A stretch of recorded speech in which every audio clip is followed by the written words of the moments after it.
On December 4th of 2023, Wizards of the Coast released Perils of Pinebrook, a kind of introduction to Dungeons and Dragons for younger players. In the introduction to that adventure, they reframed their Rule Zero. It now reads, Rule Zero of Dungeons and Dragons is simple, have fun. It is fine if everyone agrees to change the rules as long as doing so means the game is more fun for everybody. This is now replacing the old Rule Zero, which was much wordier and spanned pages 4 and 5 of the Dungeon Master's Guide. I'm paraphrasing here, but basically Rule Zero was stating the Dungeon Master is a referee, there to adjudicate, modify, or ignore the rules as long as it is going to be fair and impartial and make it a more enjoyable, engaging game for everybody else. And the Dungeon Master is not to be a dictator. May 21st of 2024, Vecna Eve of Ruin releases. This is this adventure that's supposed to wrap up the 2014 era of Dungeons and Dragons. And in it, a central NPC has an artifact called the Crown of Lies. Among the abilities of the Crown of Lies, it also states, in your disguise form, any lies you tell always seem to be true, no matter what magical mundane methods are used to detect your falsehoods. You are the recipient of sending spells addressed to the creature you are disguised as, and scrying and similar spells that target the creature you're disguised as actually target you. The only way to reveal your true nature while transformed with the crown is with a wish spell. June 24th of 2024, an article appears in D&D Beyond, 2014 versus 2024 Rogue, What's New? In the section on devious strikes, it reads, if your target fails a Constitution saving throw, they'll only get to move or take an action or bonus action on their next turn. Frustrating the Dungeon Master, but fantastic for your party. Sly Forest did a whole video on this one. On September 17th of 2024, the Revised Player's Handbook is released. Actions outside of combat have been structured into turns. On page 15, it reads, you can try to influence a creature or use a search action to read a creature's body language, but you can't do both at the same time. On October 13th of 2024, in a Wizards of the Coast official YouTube channel, James White is talking about bastions, and he says, the bastion is not a knife that the DM can use to hurt the player. By design, it's off limits for the Dungeon Master. I'm not going to become a YouTuber that does industry news. There's already other websites and our channels out there that do that kind of stuff way better than I ever could. I watch and respect a few of them. And frankly, between doing this, planning for my own D&D games, playing in another D&D game, and my day job, I don't have the time to listen to investor calls and go scrolling through websites trying to find out what every dev and what every company said about different game design principles. Do I like Hasbro? No, I do not. They're not a person, they're a company. I have the same kind of relationship to them that I have with Sony.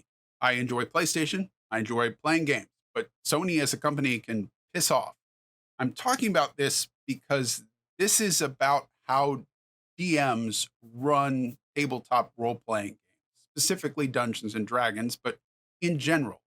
And I don't feel like this is a company dictated thing. I don't think that the company cares about what they say about Rule Zero or about Bastions as long as they are selling D&D Beyond subscriptions. This feels to me more like this is a bunch of devs that are sitting there designing a game and they feel the need to protect players.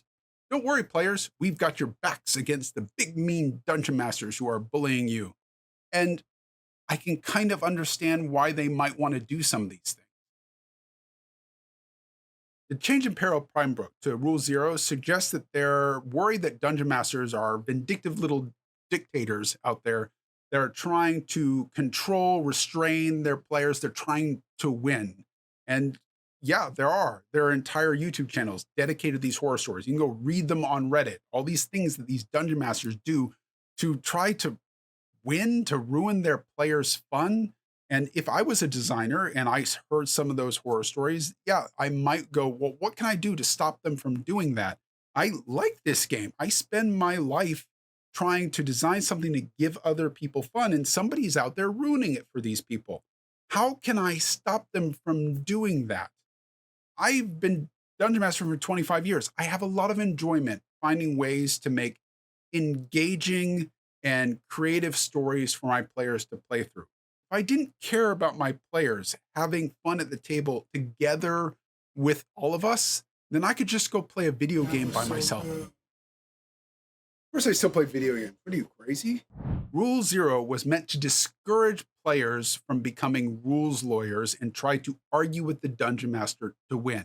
It's there to give us some sort of a perceived authority to say, look, the book says that I'm allowed to change this. It's also there to prevent the dungeon masters from being a dictator. So the players can say, look, you're not just supposed to change the rules because you want to, you're supposed to be doing it because you believe that it would make a better game.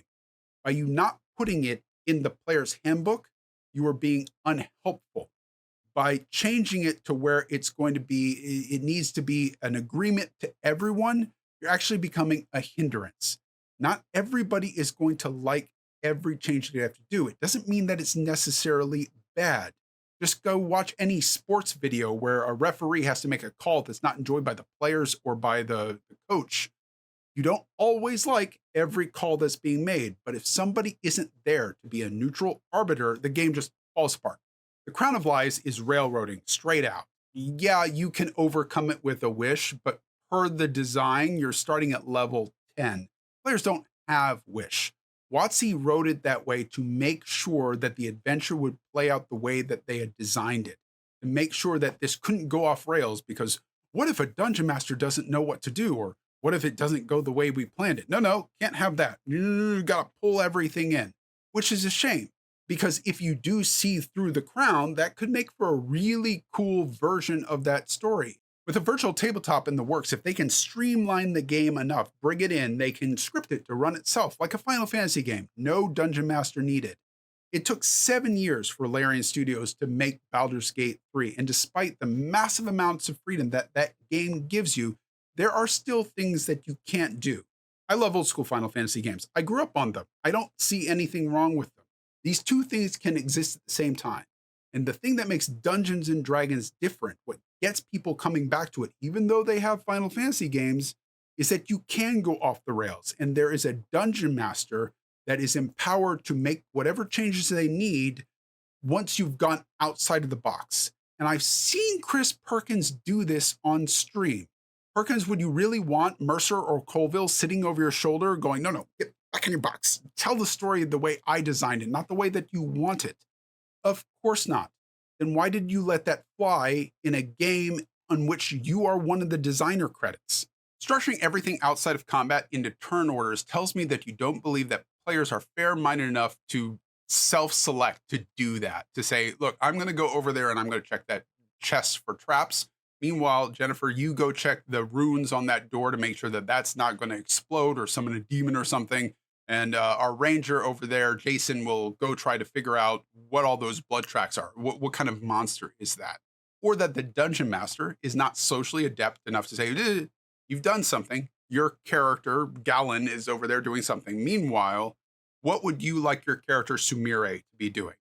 And yeah, that might be true. We're new to this game. We haven't learned those muscles yet, but we got to learn at some point, and we need to learn how to be adjudicators, because that example you gave was actually pretty bad. Of course, you can try to look and judge somebody's body language while you're trying to influence them.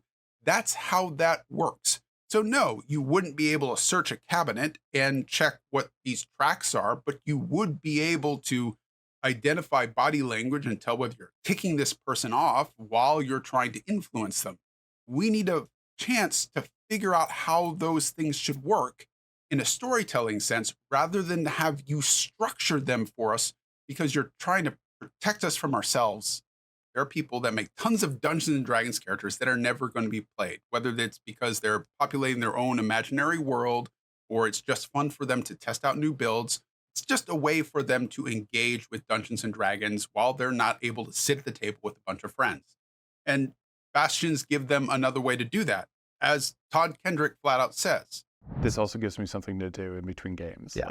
Players can imagine that tavern that their bard will own. How many floors exactly are in my wizard's tower? How many soldiers do I have in my castle? And all that's fine. I'd probably engage with that myself. You can basically play Animal Crossing New Leaf right there in D&D Beyond Dungeons and Dragons style. That's fine. But if this Bastion is with a character that is in an ongoing campaign, then it exists in the ongoing campaign. Why you even say later that you imagine that in some of your adventures that there could be story purposes in ways in which you will impact the bastion. Story purposes require conflict, turnarounds, calls to action, all things that might affect a player's bastions. So your problem isn't that you might find story purposes that might infect this bastion, it's that dungeon masters might find their own ways to impact the bastion. Somehow your knife is supposed to be kinder than our knives? Why do I care what WotC says? Because somewhere, some kid is going to pick up this game for the first time. This is how they're going to learn to play tabletop RPGs. And they have dreams in their heads about elves, dwarves, wizards, magic, Dungeons and Dragons. And together with their friends at the table, they're going to create a story that is uniquely their own. And WotC is creating a more structured, controlled, paint by numbers version of Dungeons and Dragons, a roll and move worker placement game. And I like worker placement games. I got a whole bunch of them right there. Dungeons and Dragons is not that. Sure, experienced dungeon masters will know that I don't have to listen to anything that you say. I can just toss out the rules if it's going to be better for my group. But new dungeon masters, and maybe more importantly, new players, will not know that's a thing. You are not the sole authority for Dungeons and Dragons, but you have tremendous clout as the company that produces it. Players will come to believe that the thing that you say is the only way that it can be done. You are restricting the creative freedom for dungeon masters. There's a scale of creativity if you give somebody crayons. You can give them a coloring book, in which case, even if they color outside the lines, you can still see the lines are there. Or you can provide them a blank piece of paper. They may just stare at that going, I don't know what to do with this. I don't even know where to begin. Dungeons and Dragons has always been great because it's smack in the middle. It provides you some answers, some structures, if you need that, and says, when you're ready, if you need to, you can just start tossing out these rules as long as it's going to lead to the better enjoyment for the rest of the table. Do you really want to restrict the creative freedom of the next generation of dungeon masters, the ones that are going to play this for the next 10 to 15 years? Would you have wanted somebody to do that to you?